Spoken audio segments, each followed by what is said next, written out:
Sup, you beautiful bastards. Welcome back to the Philip DeFranco Show. Buckle up. Make sure you hit that subscribe button, otherwise I will punch you in the throat, and let's just jump into it. Please do not watch Hocus Pocus 2. That is what one Texas mom, Jamie Gooch, is screaming from the rafters. It grieves me, the thought of exposing our kids to darkness. A worst case scenario is that you unleash hell.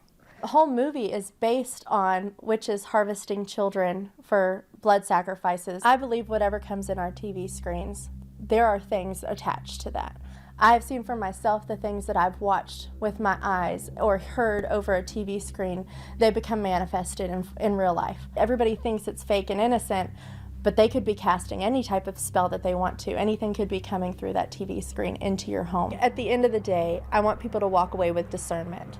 If you're watching this, just start thinking. Start thinking for yourself, and even overthink. Mama Gooch, what you doing? I know we're always like, but think of the children, but maybe Jamie Gooch could not. The Goochmeister, I think, can sit this one out. Also, this is someone who is raising children. A person who felt not only confident enough to post something on Facebook, but go on local television to be like, yes, the Disney Plus movie is casting demonic spells directly into your children's eye holes.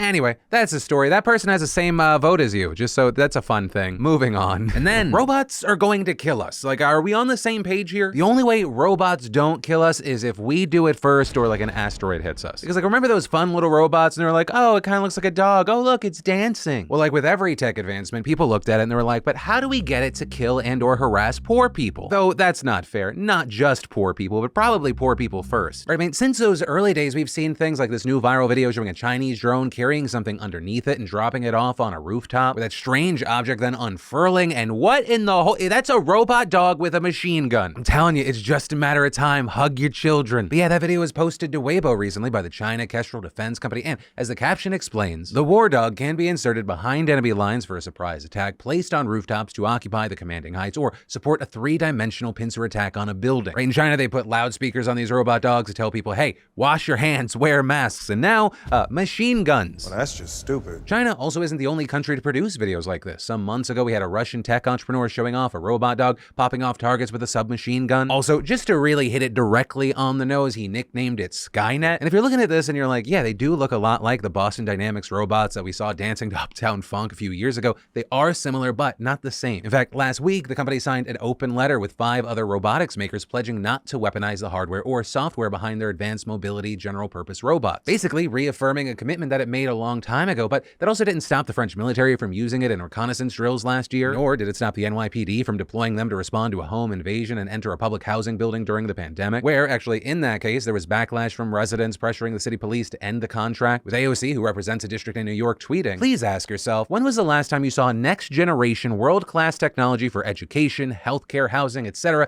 consistently prioritized for underserved communities like this? But also, that's just one police force. Several other law enforcement agencies have tested or actually deployed robot dogs, including Border Patrol and police in Massachusetts, Honolulu, Singapore, and the Netherlands. Plus, at least one American company, Ghost Robotics, is flirting with arming these puppies. Last year, showcasing their gun-mounted robo-dog at the Association of the United States Army's annual conference. And that same dog, though, without the firearm, was put on a patrol duty at an Air Force base in Florida the year before. And here's one of the key things to take away. While governments seem to be embracing this technology in some capacity, the weaponization of it is lagging behind, but that's probably not going to last. Or because it's only a matter of time until some country, let's say China, releases a video of its military with one of these, and then someone at the Pentagon's gonna go, hey, why the fuck don't we? We gotta kill their robot dogs with our robot dogs, or maybe better yet, robot dinosaurs. Why the fuck not? What is going on with you? What are you talking about? And then, bang, bang, boom, robot wars, obviously. And then, the political fallout in LA right now is wild. If you didn't see, audio of City Council President Nury Martinez making racist remarks was leaked. The audio is from October 2021, and it captures a moment where Martinez and other Latino council members were venting their frustrations at a proposed redistricting map. It seems like they didn't realize that they were being recorded, and during this meeting, Martinez criticized white council member Mike Bonin as a little bitch and claimed that he treated his black son like an accessory, and then saying,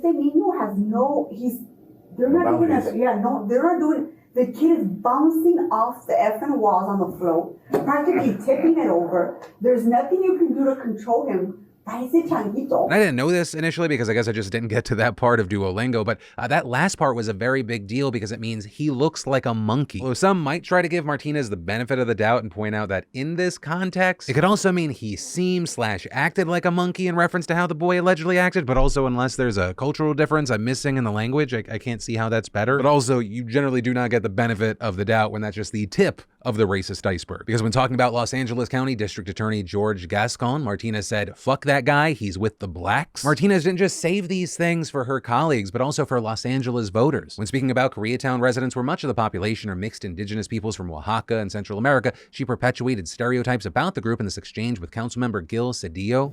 I see a lot of little short, dark people. Yeah, puro Oaxacan Koreans. She then went on to question how they got here and described them as so ugly. And a key thing here is it wasn't just Martinez being derogatory. Councilmember Kevin De Leon also criticized how Bonin allegedly treats his son by claiming that he uses the boy like a Louis Vuitton bag. And this whole incident has provided a window into kind of how the sausage is made in politics and has left many residents understandably pissed. And so we ended up seeing widespread calls for Martinez to resign, and she actually announced her resignation yesterday, but only as the president of the LA City Council. In a statement, apologizing for her remarks and adding that as someone who believes deeply in the empowerment of communities of color, I recognize my comments undercut that goal. But still, for many, it wasn't enough, and they are demanding that she completely step down from office. And of course, with this being a developing situation, just as I was recording today, we learned that she will now be taking a leave of absence. But again, for many, that's still short of fully resigning. And as for the others that were present there are concerns that not only did they not call out her comments instantly, but in De Leon's and LA County Federation of Labor President Ron Herrera's case actually participated, leading them to also issue apologies for the situation, and Herrera has actually now resigned. And De Leon may follow his lead because based on this video, he's really not wanted anymore. Get out of here, Kevin!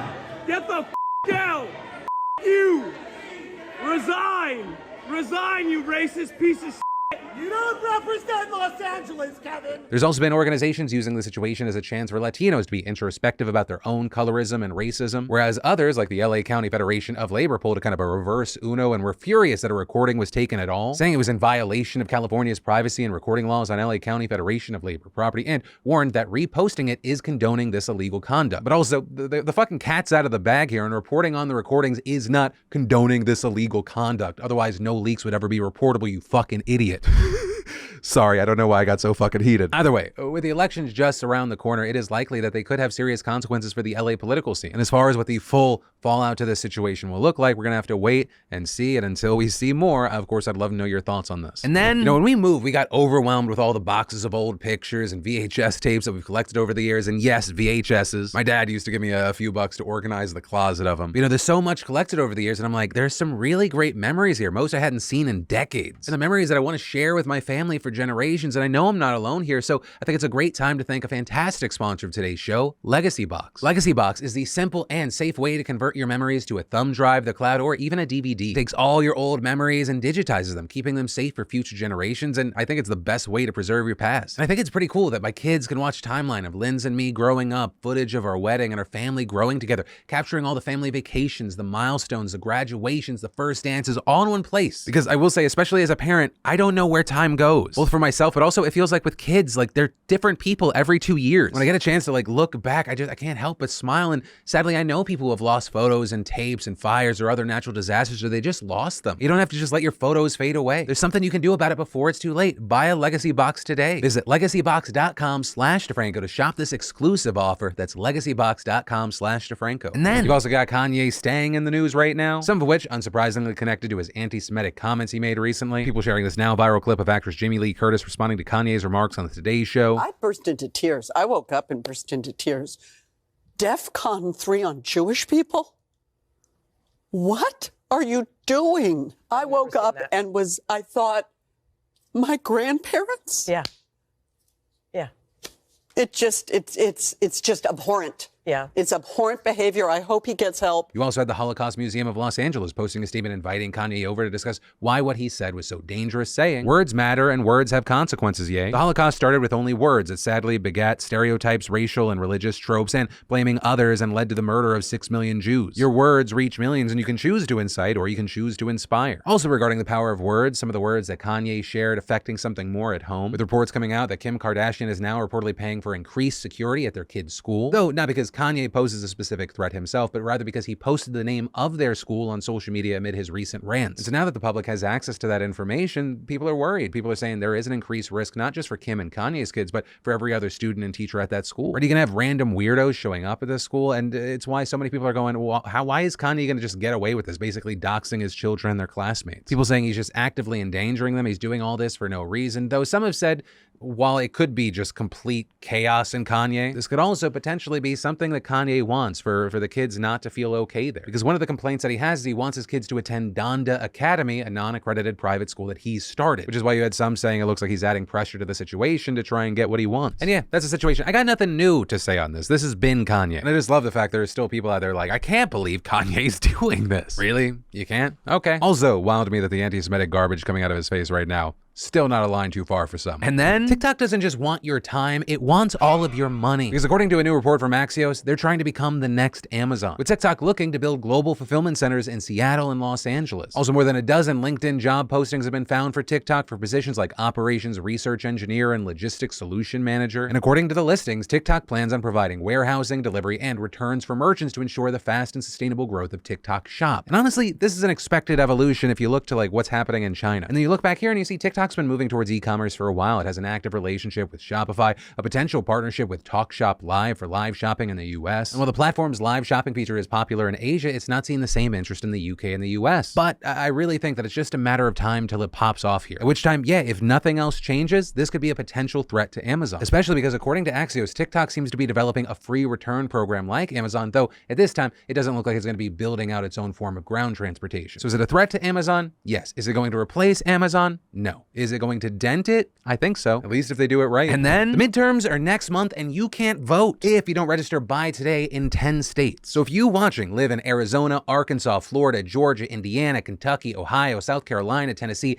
and Texas, and you haven't registered, do it literally now. Also, if you think you're registered or not, go here and check, because there are actually a number of people every year that are like, what? Thought I got kicked off a voter roll, something. And while these other 20 states do allow same-day registration, it's actually already too late for some, right? In Alaska, Mississippi, and Rhode Island, it's already too late to register. And if you haven't seen your state yet, that's because there's about a dozen other states that have deadlines before the end of this month. In fact, even some by the end of this week, so definitely go click that link in the description. Also, I'm not gonna shame you for waiting to the last minute because this is embarrassing. There's this nonprofit group out there, Headcount, that's trying to boost voter turnout and registration. They work with tons of celebrities. They actually offered to pay for a prize of my choosing that could go to one lucky, beautiful bastard that just went to their site to make sure that they were registered. And I just didn't contact them back because I'm a dumb fuckhead. But luckily, they also reached out to other celebrities who had the decency, or at least people around them, to contact them back, including the likes of Billie Eilish, who partnered with the organization to get fans attending her concerts this summer registered, with her issuing a statement encouraging everyone to use their voices and adding with what's going on in our country, we need to get out to the polls and vote for what we believe in. Not showing up is not an option. And this isn't a new thing for the org. Before we went around hitting people with heavy machinery, they teamed up with David Dobrik, who gave away Teslas. This year, they also worked with other creators like Matt Pat and Harry Styles. That's right, Matt, you're both